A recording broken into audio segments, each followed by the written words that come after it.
ќе стигнеме до остварување нови амбициозни планови, бидејќи со предвидување дека капитализмот и потрошувачката ќе бидат во постојан бесконечен раст на планета со ограничени ресурси, праведно и реално решение за климатска катастрофа нема.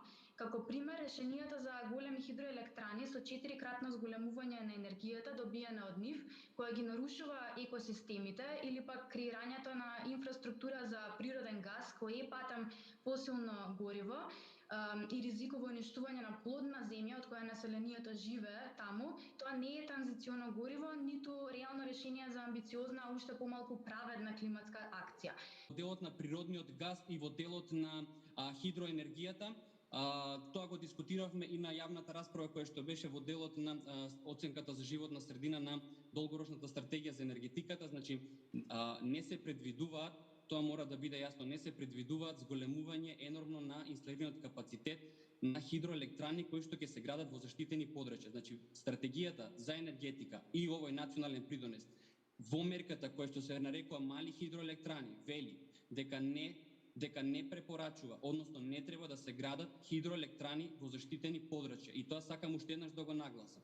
Во делот на големи хидроелектрани се предвидува изградба на Чебрен и се предвидува изградба на Вардарска долина. Тие се два поголеми капацитети.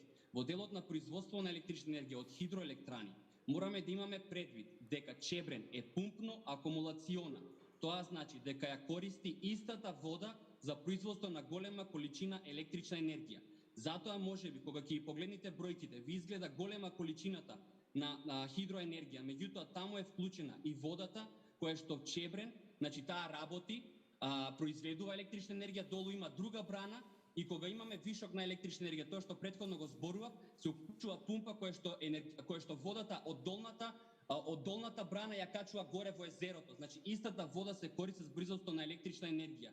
Немаме големо зголемување. Тоа е таа разлика што сакам да ни биде на сите јасна. Во делот на природниот газ, природниот газ реков дека го гледаме како транзицијско гориво. Зошто? Затоа што во делот на индустријата ние немаме премногу опции за намалување на емисиите на стакленички гасови.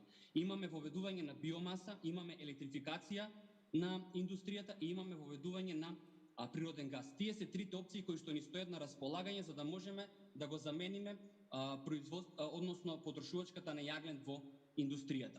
Така да потребно е одредена воведување на природен газ во индустријата за да се намалат емисиите. Меѓутоа тоа е една од мерките кои што може да даде брзи резултати на краток рок. Се согласувам дека на долгорочен период мораме да мислиме на замена на природниот газ со хидроген и така натаму. Значи, постојат технологии, меѓутоа треба да имаме предвид со која економија располагаме ние и како ќе го решиме тоа.